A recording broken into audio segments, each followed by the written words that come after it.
Bismillahirrahmanirrahim. Assalamualaikum warahmatullahi wabarakatuh. Berjumpa lagi dengan saya. Insya Allah pada video kali ini kita akan coba membahas soal latihan uji kompetensi 1 yang sebelumnya sudah kalian kerjakan, nomor 1 sampai nomor 5 ya. Kita langsung masuk aja ke pembahasan di soal pertama. Nah, soal pertama ini bunyinya adalah berikut termasuk faktor yang mempengaruhi permintaan. Kecuali, jadi yang ditanya itu adalah faktor yang salahnya apa ya, faktor permintaan yang salahnya apa. A. Musim panen, B. Pendapatan, C. Harga, D. Perkiraan. Yang harus kalian ketahui adalah pertama permintaan. Permintaan itu apa sih? Permintaan dalam ekonomi itu adalah merupakan sejumlah barang yang ingin dibeli oleh masyarakat dalam tingkat harga tertentu. Nah, tinggi rendahnya permintaan itu dipengaruhi oleh beberapa faktor. Kurang lebih ada 7 faktor ya.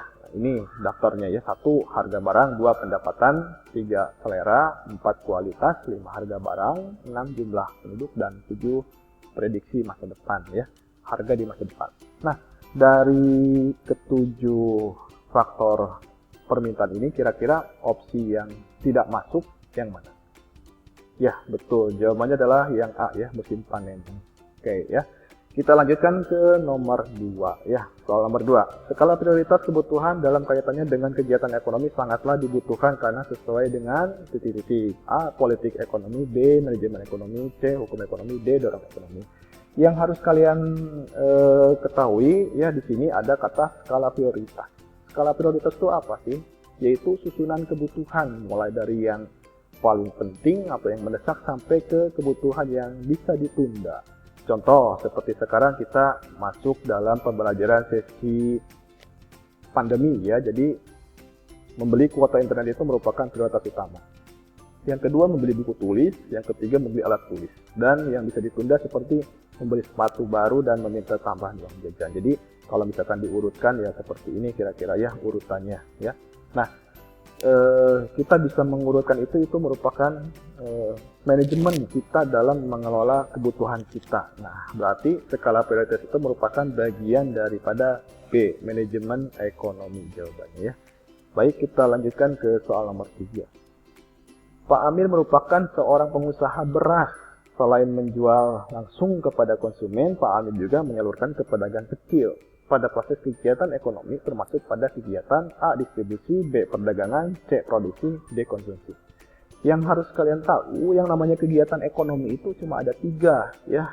Ada 3, diantaranya adalah produksi. Produksi itu kegiatan membuat atau menghasilkan barang atau jasa atau menambah nilai guna suatu barang. Yang kedua ada distribusi, kegiatan menyalurkan barang dari produsen ke konsumen. Yang ketiga adalah konsumsi, kegiatan menggunakan atau memakai barang atau jasa. Nah, kalau misalkan di sini lihat kata-katanya ya soalnya, yang pertama nih, menjual langsung kepada konsumen. Artinya kan mengirim ya, atau menyalurkan. Terus ada kata yang kedua menyalurkan ke pedagang. Nah, berarti ini sesuai dengan definisi daripada kegiatan ekonomi yang termasuk distribusi. Itu ya jawabannya A. Baik, kita lanjutkan ke soal nomor 4 ya. Keseluruhan jumlah suatu barang yang ditawarkan oleh penjual di pasar disebut A. Penawaran kolektif, B. Penawaran individu, C. Obral, D. Penawaran. Kalau di soalnya saja sudah ada kata ditawarkan, berarti kan jawabannya antara A, B, dan D ya. Nah, kita coba lebih teliti lagi. Di sini ada kata keseluruhan. Keseluruhan itu artinya secara kolektif sebetulnya, secara bersama-sama. Nah, yang namanya penawaran itu ternyata ada 2 ya, ada penawaran individu dan ada penawaran kolektif. Kalau penawaran individu itu lebih mengarah kepada pemenuhan kebutuhan perorangan. Kalau penawaran kolektif itu lebih kepada atau lebih mengarah kepada kebutuhan bersama. Nah, berarti nomor 4 itu jawabannya yang tepat adalah penawaran kolektif ya, A. Nomor 5, perhatikan faktor-faktor di bawah ini. 1. Harga, 2. Teknik produksi, 3. Harga sumber produksi, 4. Perkiraan. Pertanyaannya adalah faktor yang mempengaruhi penawaran adalah, harus tahu dulu nih apa artinya penawaran. Penawaran itu merupakan keseluruhan jumlah barang yang tersedia yang ditawarkan pada berbagai tingkat harga tertentu dan waktu tertentu. Nah, yang namanya penawaran ini punya beberapa faktor ya. Ada harga barang, jumlah penjual dan produsen, bencana alam, harga barang pengganti, biaya produksi, kemudian teknologi, pajak, dan perkiraan harga di masa depan, serta kebijakan pemerintah. Nah, dari 4 yang tersedia di sini, nomor 1 ya, harga ada ya. Kedua, teknik produksi atau kemajuan teknologi ya, ini ada. Nomor 3, harga sumber produksi, harga ada ya. Yang keempat, perkiraan harga di masa depan. Nah, berarti 4-4-nya ini masuk ke dalam faktor yang mempengaruhi tinggi rendahnya penawaran. Berarti nomor 5 ini jawabannya adalah D.